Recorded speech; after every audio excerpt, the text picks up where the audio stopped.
출애굽기 25장 10절 22절의 말씀을 함께 나누도록 하겠습니다. 교독합니다. 그들은 조각목으로 궤를 짜되 길이는 2규빗 반, 너비는 1규빗 반, 높이는 1규빗 반이 되게 하고 원심으로 그것을 싸되 그 안팎을 싸고 위쪽 가장자리로 돌아가며 그 편을 두고 금고리 넷을 부어 만들어 그 네 발에 닿되 이쪽에 2 고리 저쪽에 2 고리를 달며 조각목으로 새를 만들어 금으로 싸고 그 채 궤의 양쪽 고리에 꿰어서 궤를 매게 하며 채를 궤의 고리에 꿰 대로 두고 떼내지 말지며 내가 내게 줄 증거판을 궤 속에 들치며 순금으로 속죄소를 만들 때 길이는 2규빗 반, 너비는 1규빗 반이 되게 하고 금으로 그릇들을 속죄소 2 끝에 쳐서 만들되 한 그룹은 이 끝에 또 한 그룹은 저 끝에 곧 속죄소 두 끝에 속죄소와 한 덩이로 연결하시며 그룹들은 그 날개를 펴 높이 펴서 그 날개로 속죄소를 덮으며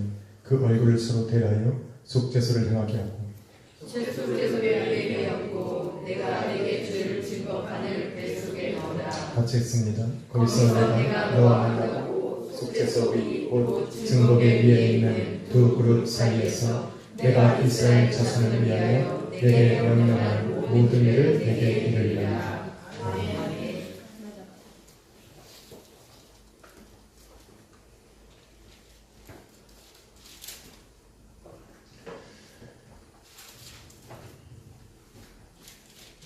말씀이 기대가 되어집니까? 아멘.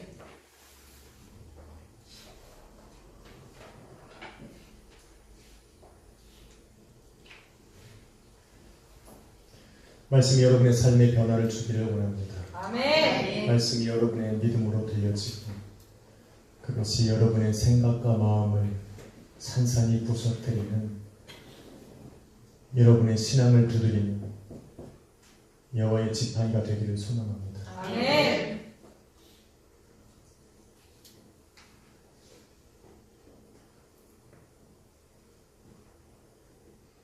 저는 우리 교회가 좀 든든히 섰으면 좋겠는데 그런 마음을 먹을 때마다 참 마귀는 대단한 것 같습니다. 그런 마음들을 참 산산히 부서뜨리기에 너무 능한 것 같아요. 이걸 알면서도 그 마귀의 역사에 교회가 휘청휘청할 때마다 좀 다른 건 모르겠는데 내 마음속에 하나님을 향한 기쁨을 여러분들 앞에 보일 수 없는 것이 너무 안타까워요.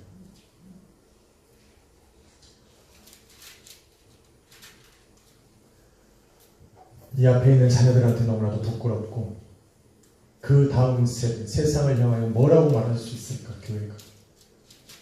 세상에 휘청거리고 마귀에게 휘청거리는 교회가 무슨 능력으로 세상을 변화시키겠다는 얘기입니까?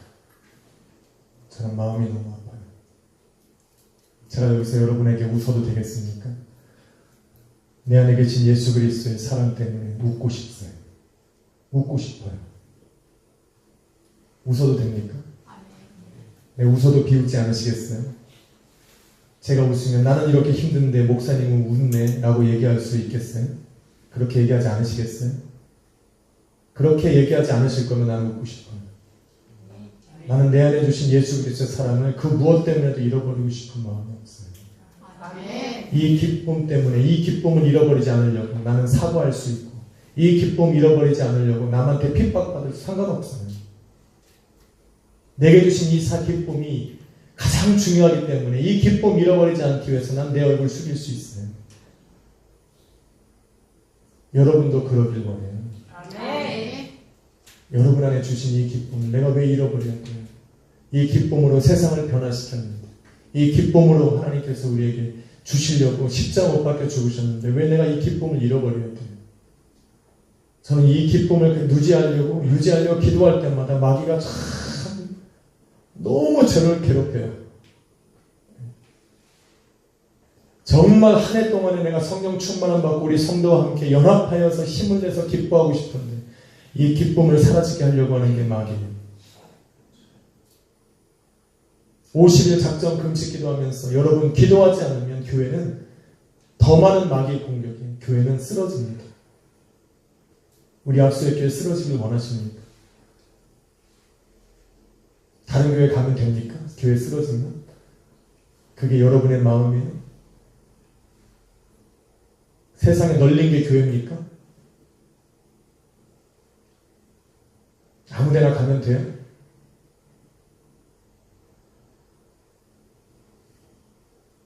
저는 마음이 너무 아픕니다. 근데 이 마음 아픈 걸로 내 기쁨을 사라지게 하고 싶은 마음 없어요. 내가 웃는다고 여러분, 내가 기뻐한다고 여러분의 마음 모른다라고 생각하지 마세요. 그래서 더 웃고 싶은 거예요. 나는 이 기쁨을 잃어버리고 싶지 않아요.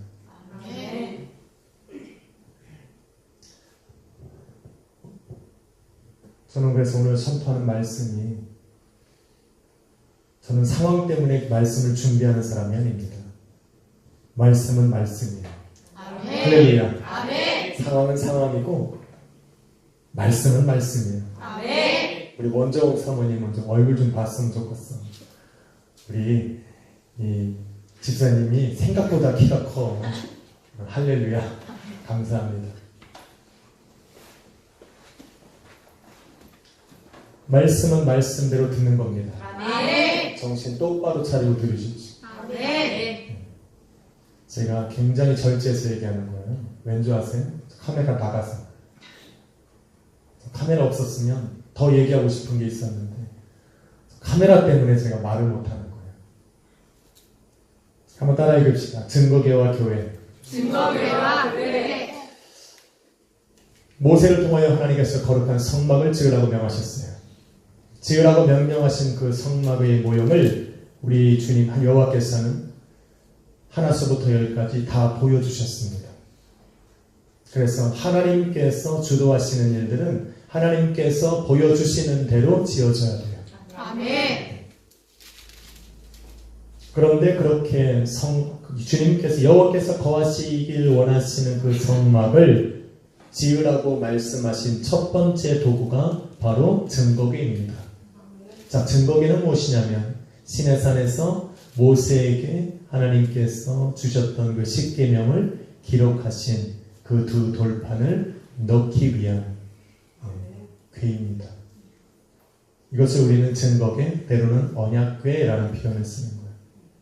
때로는 법궤라는 표현으로도 씁니다. 자, 증거궤의 크기는 이렇습니다. 오늘 본문 말씀을 가만히 보니까 길이가 2규빗 반, 너비는 1규빗 반, 높이는 1규빗 반 이렇게 됩니다. 규빗이라고 하는 단어는 요즘엔 쓰지 않습니다. 자, 주먹을 한번 이렇게 올려보실까요? 네. 이게 규빗을 재는 도구예요. 네. 그래서 성인 남성이 주먹을 쥐고 이 주먹 끝에서부터 여기까지가 1규빗이에요. 이제 내리셔도 됩니다. 네. 이것을 1규빗이라고 하는데 어떤 사람들은 1규빗을 이렇게 해서 여 끝에서부터 여기까지로 생각하는 사람들도 있습니다. 그래서 1규빗은 보통 한 47cm에서 한 50cm로 잡는 것이 일반적입니다. 그래서 성인 남성. 그래서 1규빗이 50이니까 따라서 증거계의 길이는 한 1.15m, 1m 15cm 정도. 그 다음에 높이와 폭은 동일합니다. 한 70cm에서 75cm 가량으로 생각되어지는 거예요. 그런데 가만히 이 언약궤의 크기가 상상이 되어집니까? 네, 요만하겠죠, 그죠? 네. 자, 그런데 언약궤의 이 정확한 사이즈를 가만히 우리 여호와께서 알려주셨잖아요. 그런데 재밌는 것은 이 언약궤 안에 지금 뭐가 들어가 있어요? 십계명의 두 돌판이 들어가 있단 말이죠. 자, 그런데 한번 생각을 해보세요. 하나님께서 저 시내산에서 당신의 손으로 십계명의 돌판에다가 이 돌판에다가 하나님의 십계명을 기록하셨어요. 그런데 그 십계명 적은 것이 요즘처럼 그냥 간단한 말이 아니에요. 그런데 그 증거궤 안에 들어갈 수 있는 그 십계명의 두 돌판이 얼마나 크지 않았다는 얘기잖아요. 그러니까 하나님의 손이 얼만큼 세밀하게 그 글씨를 쓰셨는가? 여러분 생각되어집니까? 온 세상을 창조하신 그 하나님의 전능하신, 온 우주에 충만하신 그 하나님, 온 우주보다 더 큰 하나님이 그 두 돌판에다가 10개의 계명을 적으시는데, 그 작은 두 돌판에 얼마나 세밀하게 적으셨으면 그 10개의 10계명이 그 두 돌판에 다 기록되어졌겠어요. 하나님은 그렇게 세심하신 분이에요. 우리가 생각할 때 하나님은 엄청난 분이니까 마치 글을 쓰더라도 막 큰 산같이 쓰실 수도 있는 분인데 아주 세심하게 다가오신 분이에요. 할렐루야. 하나님께서 우리의 삶 가운데 역사하시는 것도 그래요. 두 돌판의 세기들, 우리 인생에 찾아오셔서 역사하시는 그 하나님의 섭리는 아주 세밀한 거예요. 할렐루야. 여러분의 인생을 맡길만 한 겁니다. 증거계는, 그렇게 만들어진 증거계는 저가 교회로 보고 싶은 겁니다. 왜 그럴까? 증거계는 조각목으로 만들어서, 오늘 말씀을 제가 대충 얘기하자면 증거계는 조각목으로 만들어서 그 안과 밖을 금으로 씌우는 겁니다. 순금으로 씌우고, 이제는 그 위에다가 금태를 두르고, 그 뚜껑은 순금으로 만들 때 하나로 만드는 거예요. 조각목이 아니라 그 위에는 뭐예요? 순금으로 만든 뚜껑인데, 그 양옆에는 뭐가 있어요? 천사들이 두 날개를 펴서 이 뚜껑 중앙에 여기를 속죄소라고 하는데, 이 속죄소를 향하여서 이 속죄소를 가리고 그 두 눈은 서로를 향하여 있다라고 얘기하고 있는 거예요.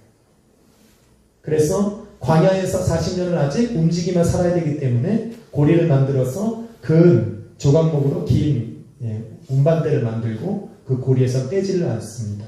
그래서 그대로 놔두는 것이 이 증거계예요. 들리세요?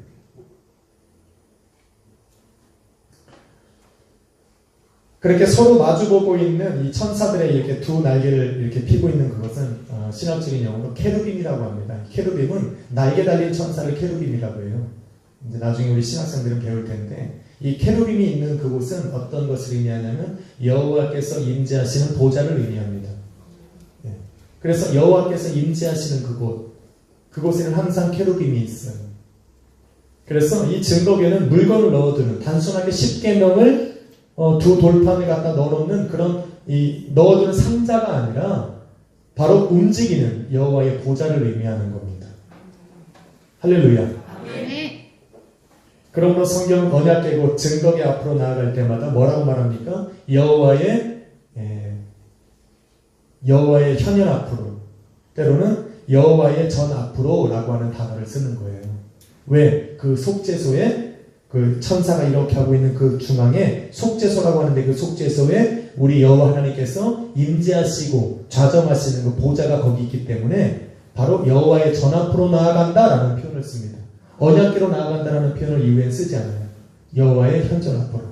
다시 말해서 여호와께서 그 속죄소 안에 항상 임재하여 계시는 것을 이스라엘 백성들은 눈으로 보았고, 그 현존하시는 주님 앞에 나와서 듣는 그 말씀으로 살아가는 그 확실한 믿음으로 살아갔던 것이 바로 이스라엘 민족이다라는 겁니다. 이해가 되십니까? 이렇게 증거계는 그냥 상자가 아니에요. 엄청난 의미를 갖고 있는 이 증거계입니다. 그래서 이 언약궤를 다른 것들과 비유하여 설명하는 사람들이 많이 있습니다. 이 증거궤는 마치 성도들의 마음과 같다. 때로는 이 증거궤는 예수 그리스도의 십자가와 같다.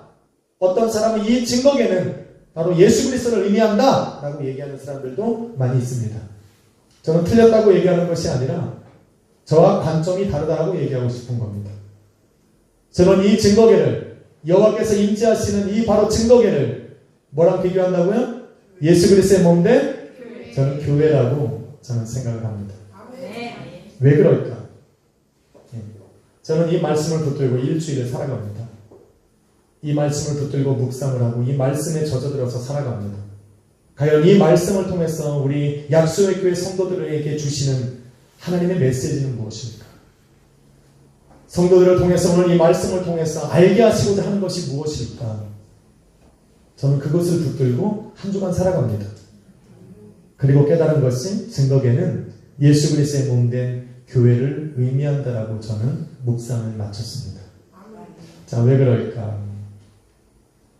언약궤에 대해서는 이미 제가 말을 했습니다만 여러분 교회는 영어로 뭡니까? 헬라어로 뭐예요? 우리들 신학생들 교회가 헬라어로 뭐예요? 그렇죠? 에클레시아입니다. 에클레시아라는 단어를 써요. 에클레시아라고 하는 뜻의 의미는 무엇입니까?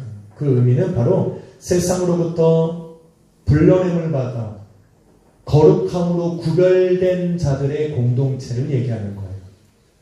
잘 들으셔야 돼요. 교회는 세상으로부터 불러냄을 받은, 그래서 거룩하게 구별된 사람들의 공동체를 의미하는 겁니다. 그런데 여기서 가장 중요한 게 있어요. 최소한 교회 의미는 알아야지. 우리가 어디서부터 왔는지는 알아야지. 어디서 왔대요? 세상에서 왔다.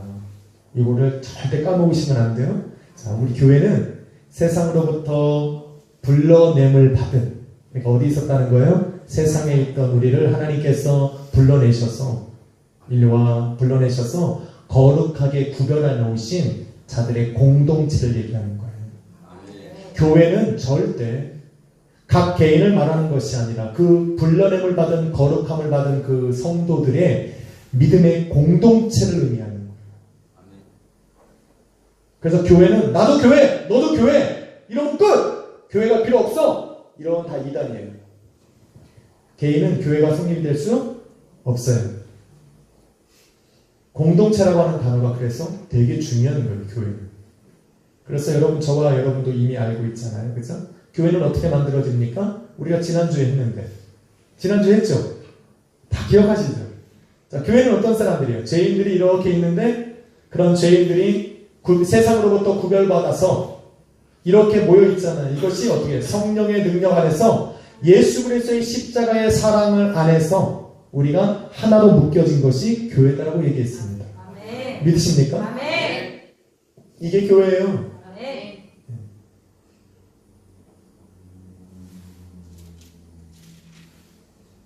교회는 그래서 그 안에 들어가 보면 교회는 하나지만 그 안에 들어가면 다 교회를 연결해서 서로 교회가 건물이 연결되어 있는 게 교회예요. 그래서 여러분 조심하셔야 돼요. 여러분 큰 건물을 무너뜨리는데 엄청나게 큰 건물을 무너뜨릴 때도 폭탄 몇 개면 돼요. 어디다가 붙여요?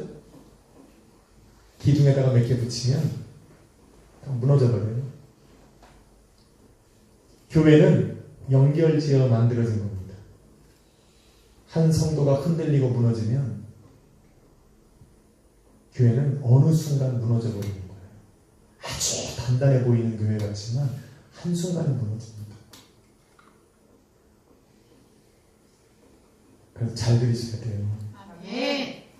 내가 무너지면 저 사람도 무너지는 거예요. 바꿔 말해볼까요?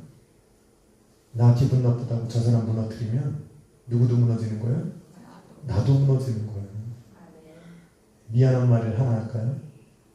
우리 요즘 세상에 우리 한국 분들 또 개신교가 잘못하고 있는 거 한 가지가 있어요. 교회를 개교회로만 보는 거예요. 순복음 약수의교회, 성사순복음교회, 원단순복음교회, 여덟순복음교회. 착각하지 말아야 될 거 한 가지.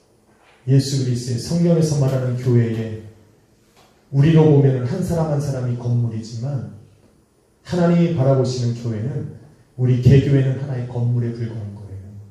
우리 교회들이 서로 연합해서 무너지지 않아야 하나님의 거룩한 교회, 예수 그리스도의 몸된 교회가 예수 그리스도의 신부로서 든든히 서가는 거예요. 아멘. 여러분 한 명이 무너지면 내가 무너지고 이 성도가 무너지고 교회가 무너지듯이 한 교회가 무너지면 세상에 존재하는 예수 그리스도의 몸된 그 우주적인 교회가 흔들린다는 말입니다. 그런데 어디로 피해 도망가려고? 정신 차려. 신앙생활 하려면 제대로 합시다. 아멘. 그래서 교회는 이곳저곳 닿는 게 교회가 아니에요. 내가 있는 자리에서 최선을 다해서 열매를 봐야 돼요. 아멘. 그래야 그 교회가 살고 여러분이 살고 이 교회가 살고 이 교회가 살아야 이 땅에 퍼져 있는 예수 그리스도의 한 교회가 사는 거예요. 아멘. 아니 그런 좀 사명감을 좀 가지고 있어야지. 마귀에게 휘쳐버리면 안 되죠. 마귀는 그래서 한 교회 무너뜨리면 되는 거예요. 교회 하나 무너뜨리는 거 너무 간단해요. 한 성도 무너뜨리면 다 무너지는 거예요. 근데 저는 그 무너지는 걸 바라보고 내 마음의 기쁨을 빼앗기가 싫어. 미안한 말인데. 왜? 이 기쁨이 세상으로부터 오는 것이 아닌데 왜 내가 세상 때문에 이 기쁨을 무너뜨려야 됩니까? 여러분도 이런 욕심은 있어야지. 아멘. 할렐루야. 아멘. 아유, 기쁨을 잃어버리면 안 돼요. 내 구원받은 기쁨, 내게 복음을 주셔서 나를 믿음의 자녀로 교회로 부르신 이 기쁨을 내가 잃어버리면 안 되잖아요. 이걸로 세상을 변화시켜야 되는데 세상 때문에 이 기쁨이 내가 사라지면 되겠습니까? 우리 자녀들한테 너무 창피해요. 너무 부끄러워.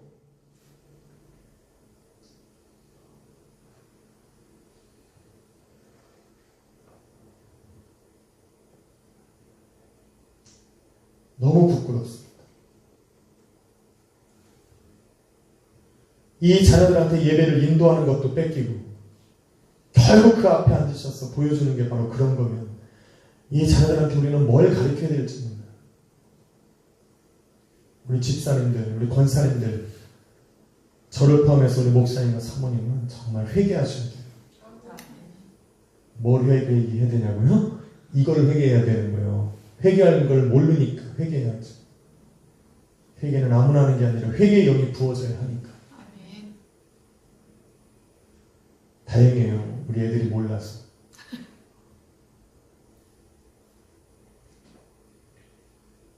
그런데 조각목으로 만들었대요. 조각목이라고 하니까 잘 모르겠죠. 조각목은 뭔지 아십니까? 영어로 아카시아 나무예요. 여러분 아카시아 나무 아십니까? 새수좀하고 알아. 아카시아 나무예요. 아카시아 나무 여러분 아십니까? 네, 아카시아 나무가 어떤 거예요? 온 몸에 가시가 붙어있는 나무 아카시아. 당시에 광야에 널려있는 게 아카시아 나무예요. 우리 거랑 좀 달라요. 굽이굽이 되어 있고 별로 그렇게 쓸모없는 나무예요. 근데 수명은 좀 길어요. 잘 썩지는 않지만 그런 아카시아 나무가 바로 조각목이에요. 하나님께서는 그래서 이 조각목을 모으셔서 깎아서 궤에 틀을 잡고 그래서 이 조각목은 마치 저와 여러분과 같아요. 세상에 널려있는 사람과 같단 말이에요. 광야에 흔해 빠진 거예요. 그런 흔해 빠진 것을 하나님께서 갖다가 당신이 임재하시는 처소로 만드시기 위해서 깎으시고 조각목이 이렇게 조각조각 되어있는 것을 이렇게 붙여서 하나를 이렇게 궤를 만들듯 교회는 세상에서 불러냄을 받은 성도들이 하나하나 연결되어진 것이 교회예요. 그런데 하나님께서 그렇게는 절대 사용하지 않죠. 왜? 그렇게 사용하면 뭐만 나와요? 세상에서 가져온 모든 습성과 본성과 욕심과 죄악된 생각으로 다 모이게 되는 거예요. 그래서 하나님께서 그렇게 언약궤를 만드는 것이 아니라 그렇게 만들어진 궤에다가 뭐를 칠해요? 순금으로 안과 박을 칠합니다. 여러분 순금이 뭡니까? 이사야 13장 12절에 보니 불순물이 섞이지 않은 순금, 순수한 금, 그거를 정금 이렇게 표현합니다.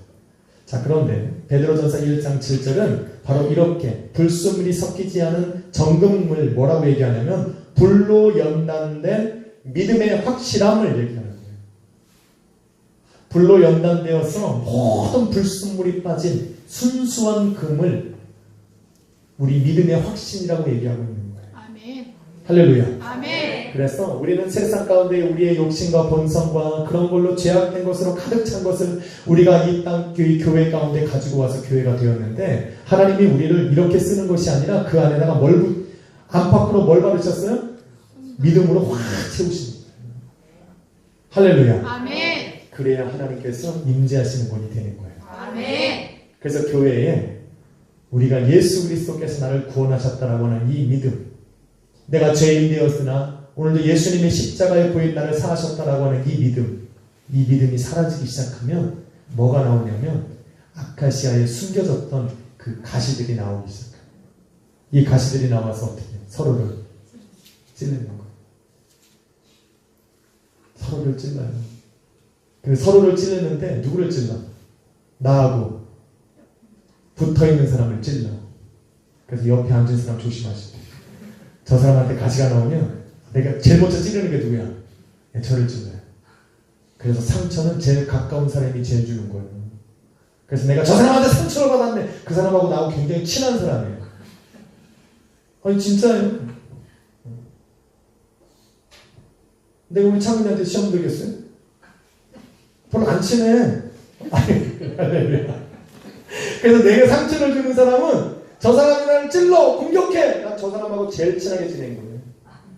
마귀는 그걸 너무 잘 알아요. 내가 누구랑 연관되어서 붙어있는지 마귀는 너무 잘 압니다. 그 사람하고 내가 떨어뜨려 놓으면 교회가 무너지는 걸 다 알아요. 그래서 마귀는요, 그 연결고리를 끊으려고 해요. 혹시 여러분 상처받은 사람이 있으면, 아, 내가 그 사람하고 제일 친해져야 되는구나 아시면 돼요. 인사합시다. 당신하고 제일 친해지겠습니다. 아, 인사를 해봐. 네, 지금 옆에 앉아있는 그분하고 내가 제일 친해져야 돼요. 혹시 내가 저분에게 상처받고 있다 그러면 그분에게 찾아가서 얘기해야 돼요. 미안해, 야 우리 뭉치자, 할렐루야. 안 그러면 안 돼요. 마귀는 너무 잘 알아. 이미 막 이렇게 해서 이쪽에 있는 사람은 가시를 이렇게 삐치면 어디까지 와야 돼? 여기까지 와야 되는데 아카시아 나무 가시가 그렇게 크지 않는다니까. 옆에 사람만 찔러. 그래서 아, 내가 저 사람과 연결되어 있구나. 할렐루야. 화해하십시오. 화해하세요. 그래야 돼요. 화해한다는 게 뭐예요? 예수 그리스도가 나를 용서했다라는 그 믿음으로 나를 확 무단시키는 사람이 하는 거예요. 저 오늘 찬양 한 곡 못했어요. 내 마음이 찬양할 수가 없는 거예요. 그러면서 오늘 말씀을 증거할 수가 없었어요.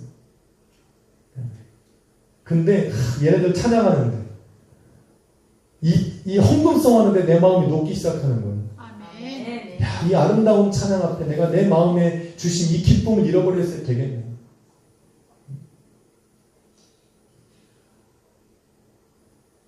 그리고 하나님이 내 마음을 다시 새롭게 하시더라고요. 사랑하는 여러분, 믿음으로 확 칠하세요. 믿음으로 딱 칠해지면 이 쇠를 뚫고 나오지 못해 가시면. 할렐루야. 그래서 교회는 믿음이 살아있어요. 그리스도의 십자가의 사랑이 살아있어요. 성령으로 우리를 감싸시는 그 하나님의 그 능력이 우리를 꽉 차고 있어요. 이것이 제거되는 순간 나의 죄악된 본성이 나오는 거예요. 여러분, 교회의 본질은 율법과 또 죄인을 용서하시는 사랑입니다. 교회에는 항상 이 두 가지가 존재합니다. 네, 그게 교회예요. 교회가 왜 그럴까? 여러분, 언약궤 뭐가 있습니까? 지금은 십계명만 들어있어요. 조금 지나면 뭐가 들어가요? 그 안에 들어가는 법 안에 들어가는 건 뭐예요? 만나의 만나 항아리가 들어가요. 그 다음에 그 밖에는 너무 지팡이가 커. 그래서 법궤 안에 못 들어가고 그 밖에 지성소 안에 뭐가 세워져요? 아론의 쌍난 지팡이가 세워지게 돼 있어요. 네. 자, 우리는 아직 만나 항아리가 들어가진 않았어요. 그 안에 지금 뭐가 들어가 있어요? 십계명이 들어가 있는데 십계명은 무엇이냐? 바로 율법의 핵심이에요. 율법의 중심이 바로 이 십계명이에요. 자, 근데 율법이 하는 일은 성경이 말하는 대로 우리 모든 사람들을 뭐 가운데 묶어요? 죄 가운데 놓이게 하는 거예요. 그래서 교회 안에 들어오면 여러분 제일 먼저 느껴야 되는 게 뭐냐면, 아, 내가 죄인이구나. 교회 안에 들어오면 누구나 세상에서 법 없이 살았던, 법을 어기며 살았던 상관하지 않습니다. 남자든 여자든 아이든 노인이든 상관하지 않습니다. 교회에 딱 진실한 교회에 들어가면, 진실한 교회 안에서 여러분이 처음 느끼는 것은 뭐냐면, 하나님의 말씀을 접할 때 내가 죄인이라는 것을 깨닫게 되는 게 진짜 교회예요. 네, 하나님 말씀이 살아있으면 그 말씀은 내게 뭘 가르쳐줘요? 내가 죄인이구나라는 걸 가르쳐주게 됩니다. 하나님의 성경 66권은 우리에게 첫 번째로 알려주시는 것이 무엇이냐면, 하나님의 말씀과 율법은 우리로 하여금 죄를 깨닫게 하는 겁니다. 아멘. 그리고 66권은 우리에게 첫 번째로 알려주시는 것이 무엇이냐면, 하나님의 말씀과 율법은 우리로 하여금 죄를 깨닫게 하는 겁니다. 아멘. 하나님의 말씀과 율법은 우리로 하여금 죄를 깨닫게 하는 겁니다. 아멘. 그리고 66권은 우리에게 첫 번째로 알려주시는 것이 무엇이냐면, 하나님의 말씀과 율법은 우리로 하여금 죄를 깨닫게 하는 겁니다. 근데 그것을 교회는 우리는 은혜라고 말합니다. 아멘. 아유, 죄인이라고 깨닫게 하는데 그것이 왜 내게 은혜일까? 은혜입니다. 아멘. 여러분, 인간의 죄가 율법으로 드러나지 않는다고 내 안에서 사라지는 것은 아닙니다. 맞습니까? 아멘. 성경은 그걸 얘기해요. 내가 율법으로 내가 죄를 깨닫지 못한다고 해서 그 죄가 내게서 사라진 것은 아닙니다. 잘 들으셔야 돼요. 이거 조금 로마서 쪽으로 가겠습니다. 율법이 없으면 그들의 양심이 곧 그들에게 율법이 되어서 이 양심이 나중에 내게 율법이 되어서 하나님의 심판대 앞에 이르렀을 때 그 율법이 하는 역할을 내 양심이 내게 하는 겁니다. 내 양심은 흔들리지 않아요. 세상 모든 사람들은 숨겨도 이 양심을 속일 수는 없어요. 그래서 이 양심이 나를 하나님의 보좌 앞에 섰을 때 나를 뭘로 정죄해요? 죄인으로 나를 딱 선고하는 거예요. 그런데 이 양심이 율법이 될 때는 이미 늦은 겁니다. 왜? 드러난 죄를 용서함 받을 수 있는 기회가 없는 거예요. 그래서 하나님께서는 이 땅 가운데 교회에 들어오는 사람들에게 율법을 통해서 죄를 깨닫게 하시는 거예요. 아멘. 왜 깨닫게 하시는 거예요? 회개하라고. 할렐루야. 너의 양심이 율법이 되어서 하나님 앞에 섰을 때에 그 심판대 앞에서 죄인으로 낙인 찍히는 것보다 하나님이 이 땅에 살아가면서 율법을 주셔서 너희가 죄인이라는 것을 깨달아.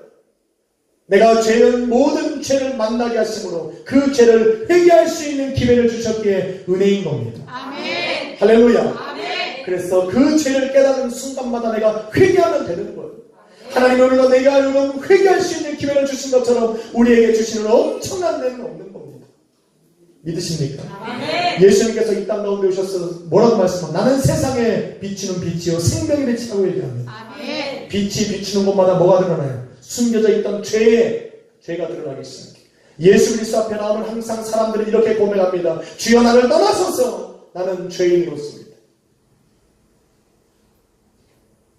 예수 그리스도와 만나고 세상의 빛, 생명의 빛과 만나는 모든 사람들은 자기 앞에 숨겨졌던 저 신령 깊은 곳에 숨겨졌던 자기의 죄악과 만나기 시작하는 거예요. 그리고 나서 고백하는 거예요. 찾게 되는 거예요. 예수 그리스도 앞에. 그런데 여러분 마귀가 하는 일 중에 가장 첫 번째 하는 일은 뭐냐면 교회 안에 왔을 때 내가 내 안에 숨겨진 이 죄가 드러나는 것을 너무 싫어해요. 잘 들으셔야 돼요. 내 안에 숨겨진 이 죄가 드러나는 것을 마귀는 너무 싫어합니다.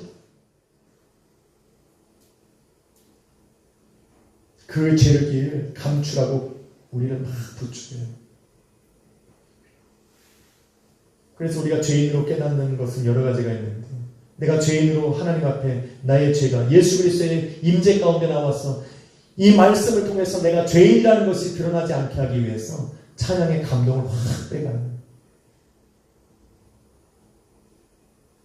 기도하는 자들에게는요 기도의 능력을 응답이라고 하는 그런 소망에 확 빼가요. 하나님의 말씀을 들을 수 있는 이 마음의 길을 닫아버리고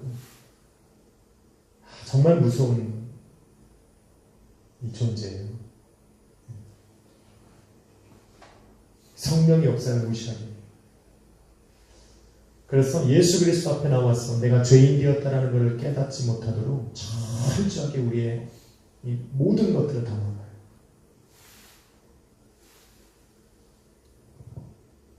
그래서 회개를 못하게. 성경은 그래서 이 마지막 때에 우리에게 뭐라고 말합니까? 내가 고글해도 너희가 울지 못하는도다. 회개가 사라지는 시대. 회개가 사라지면 어떤 역사를 합니까? 하나님의 은혜가 사라지기 시작합니다. 내가 죄인 되었다는 것을 예수 그리스도 앞에 까먹기 시작하면 예수 그리스도가 점점 나와는 무의미한 상관없는 사람으로 변해버리기 시작해요. 예수 그리스도 앞에 나와서 교회 앞에 나와서 내가 죄인 되었다는 것을 하나님 앞에 고백하지 못하게 되어지면 더 이상 교회는 나와 동떨어진 곳이 되는 거예요. 그냥 가식 떠는 거예요. 내 수치가 드러나기 쉽지 않은 거예요.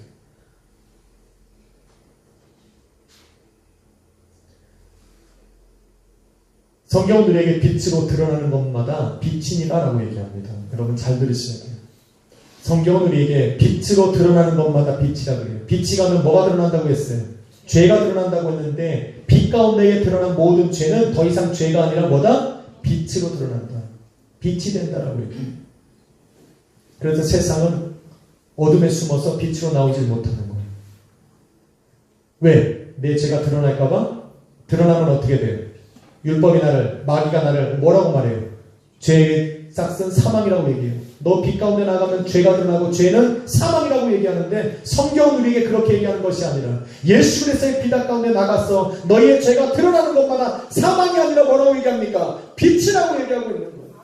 할렐루야. 아멘. 그래서 우리는 예수 그리스도 앞에 나와서 내가 죄인 되었다라고 고백할 수 있는 이것을 바로 하나님의 은혜고 빛이요 생명이라고 얘기하는 거예요. 아멘. 그런데 사람들은 나가면 죽는 거야. 드러나면 죽는 줄 알아요.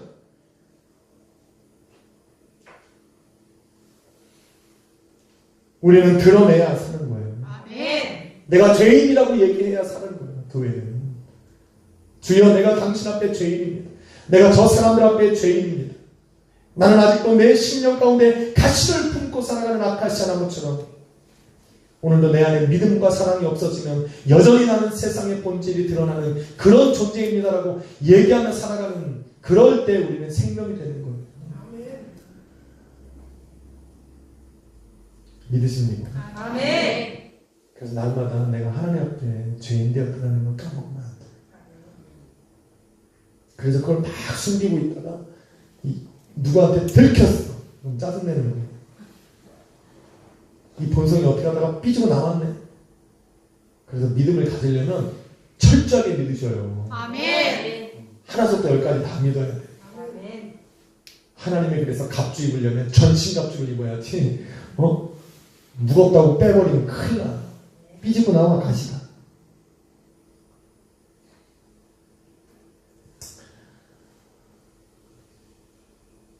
그것 때문에 교회라고 얘기하는 거예요. 또 하나 언약궤는요. 여호와의 두 천사가 이렇게 감싸고 있죠. 그죠?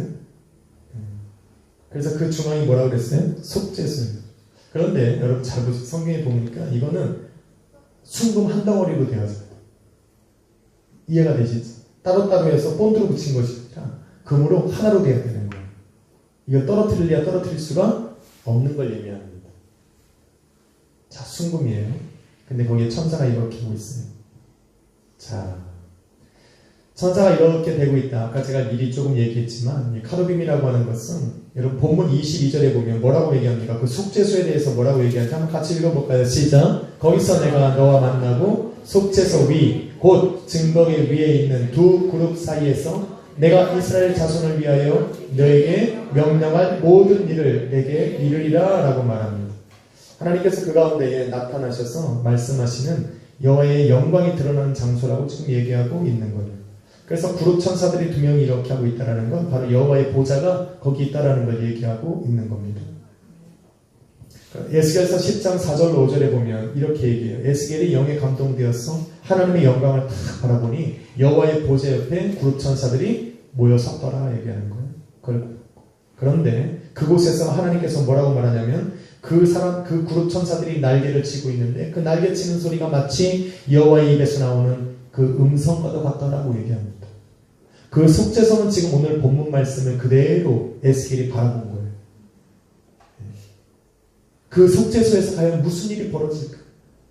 마치 그 속죄소는 이 법궤 증거궤를 덮는 뚜껑처럼 마치 당시에 이집트에서 많은 이런 동일한 모양의 법궤들이 있는데 그 모양 법궤 외에도 뭐 개 모양이 있고 새 모양이 있고 독수리 모양이 있고 사람 모양이 있고 다 뚜껑이 그런 것들이 있는데 그런 것들은 절대로 움직이거나 역사하지 않는데 하나님께서는 그 가운데 임재하셔서 말씀하시고 당신이 살아계시는 것을 증명하고 있더라는 겁니다. 아멘. 믿으십니까? 아멘. 여러분 세상에 동일한 건물들이 있다고 해서 다 동일한 것이 아니에요. 이 교회 같은 모양을 가진 세상에 널려있는 것들이 수백 개 수천 개가 되는데 그것이 다 똑같다라고 생각을 하면 안 됩니다. 저는 그 가운데 하나님의 말씀과 임재하심이 있는 여호와의 영광 임재하는 그런 곳이 되기를 소망합니다. 아멘. 교회는 바로 이곳이에요. 아멘. 이런 교회가 진리 가운데 선 교회고 진짜 살아있는 교회가 되는 거예요. 아멘. 할렐루야. 아멘. 십자가만 걸어놓는다고 교회가 아니에요. 그 가운데 오늘도 하나님의 말씀 속에 역사하는 성령의 역사가 있는 교회가 진짜 교회예요. 아멘. 우리 자녀들은 그런 교회를 만들어가요. 아멘. 그런 교회를 만들어가요.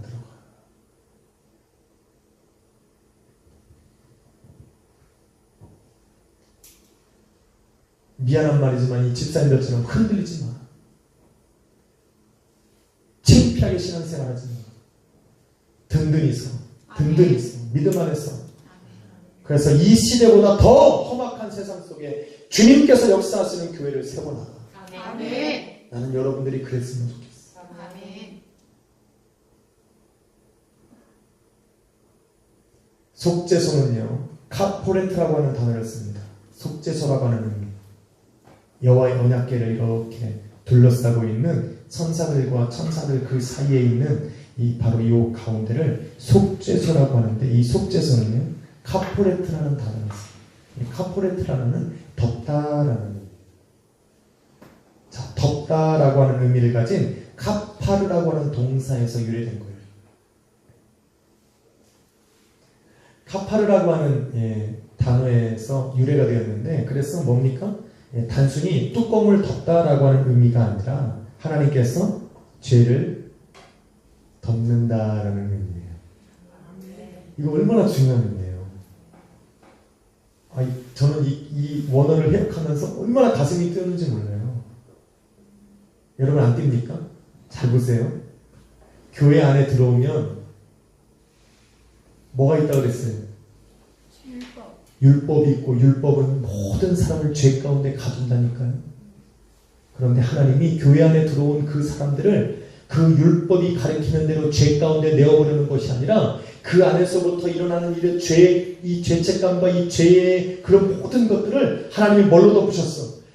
하나님이 그 속죄소의 뚜껑으로 하나님 덮으신 거예요. 아멘. 교회는 그래서 죄인으로 왔다가 하나님이 용서하신 그 사랑으로 나가는 거예요. 아멘. 할렐루야. 아멘. 감동이죠. 아멘. 그래서 저는 이걸 묵상하다가 이건 정말 예수 그리스도의 몸된 교회가 아니고 비교할 것이 없고, 이걸 내가 무엇으로 비교할까? 그리고 그 속죄소에다가 짐승의 피를 바르는 거예요. 근데 짐승의 피를 왜 발라요? 히브리서에 뭐라고 말합니까? 피 흘림이 없이는 죄사함이 없느니라. 그래서 이 마지막 때 이 교회는 예수 그리스도의 보혈이 뿌려져야 되는 거예요. 그 보혈로 우리가 예수 그리스도 안에 그 보혈로 우리가 하나님 앞에 씻음받지 못하면 우리는 여전히 그 율법 안에 묶여있는 죄인으로 살아가는 거예요. 그 죄인으로 내가 두려워하게 되고, 그 죄 때문에 내가 조마조마하면서 살아가야 돼요. 그런데 교회는 그것 때문에 이런 게 아니라 사랑과 평안이 있는 것이에요. 아멘. 왜? 하나님이 덮으셨다는 거예요. 아멘. 그런데 재미있죠. 그 언약 법궤와 이 뚜껑 사이에 틈이 없도록 하나님 뭘 만드셨어요? 금태를 두르셨어요. 하나도 삐져나오지 못하도록. 그 어떤 죄의 이 정죄함이 성도들 안에 일어나지 않도록 하나님이 죄를 덮어버리셨다는 거예요. 아멘. 믿으십니까? 아멘. 야, 이게 은혜예요.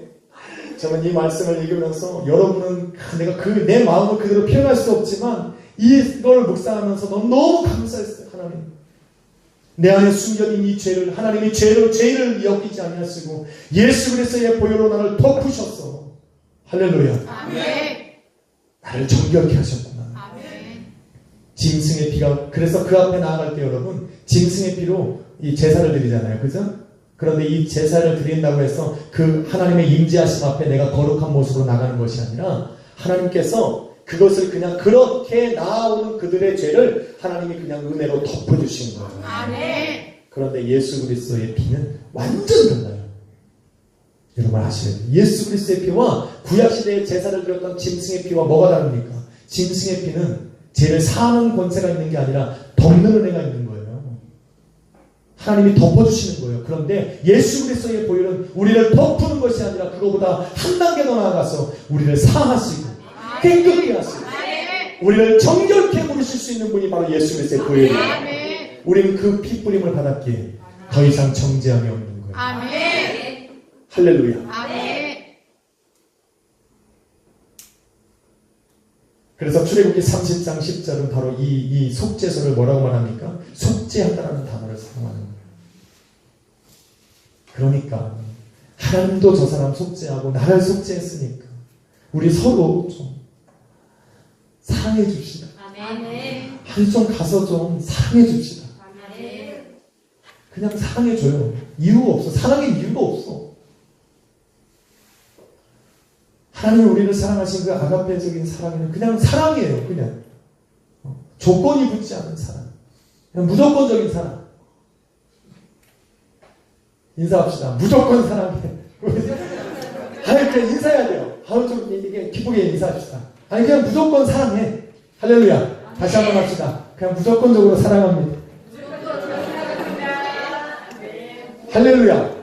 아니 그냥 사랑해 주는 것 같아요. 그냥 사랑해 줘. 내가 믿음이 가득 차 있으면 저 사람의 가치가 와도 나는 아프지가 않아. 잘 들으세요.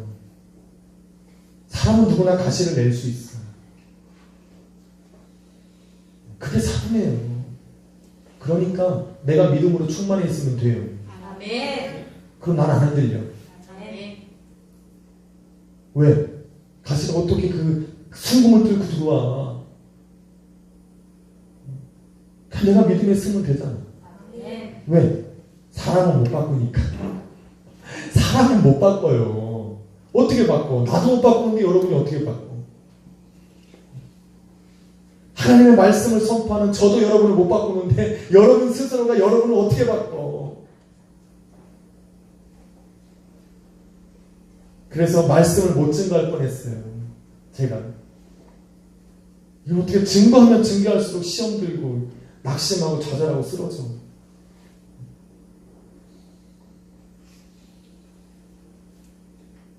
우리 그러지 맙시다. 그냥 사랑해. 그냥. 아니 뭐 이거 해야 돼 저거 한다. 이런 것이 내 사랑을 하는 거에 방해되면 다 집어쳐. 다 집어치우세요. 교회 봉사고 뭐고 다 치우세요. 그냥 사랑해. 할렐루야. 아니 그냥 사랑해. 여러분 이 사랑을 잃어버리고 여호와의 감격을 잃어버리면 여러분 세상 일도 다 그만둬. 그게 뭐가 중요해? 그리스도의 사랑을 빼앗기고 그리스도의 기쁨, 이 감격과 기쁨을 빼앗기게 하면 여러분 차라리 그만둬. 제가 지금 엄청나게 위험한 말 하는 것 같습니까? 아니요, 진짜예요. 예수 그리스도 때문에 내가 내 삶을 포기할 수 있으면 그것이 정말 예수 그리스도 때문이라면 하나님 알아서 해주셔. 아멘. 그러니까 두려워하지 마세요. 왜 우리가 세상 것 때문에 예수 그리스도의 그런 그 깊은 기쁨과 그 감격과 사랑에서 내가 무너져야 돼. 믿음으로 충만하세요. 아멘. 믿음으로 가려. 내 마음도 가리고 내 상처도 가리고 가리세요. 예수님은 여러분의 삶에 임재하길 원하니까. 아멘. 예수님은 우리 교회를, 우리 순복음 약수의 교회를 당신의 속죄소 삼으셨어. 여전히 임재하고 영광으로 드러나길 원하시니까 그런 장소가 되어야 이제는 이 말씀이 오늘 여러분 22절 말씀처럼 우리가 정말로 들어야 되는 그런 명령의 말씀들로 들려지기 시작하는 거예요. 이런 작업이 없으면 안 돼요. 할렐루야. 제가 오늘 너무 무거웠습니까? 아니 그냥 교회가 그렇다고요.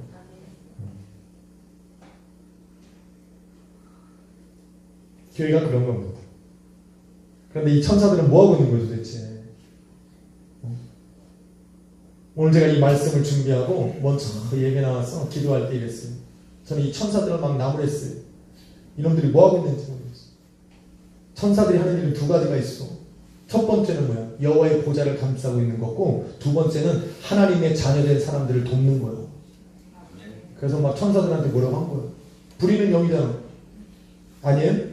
히브리서 1장 14절에 보면 모든 천사들은 부리는 영으로서 구원 얻을 후사들을 위하여 섬기라고 보내심이 아니며, 할렐루야. 아멘. 못하는 거예요 천사들.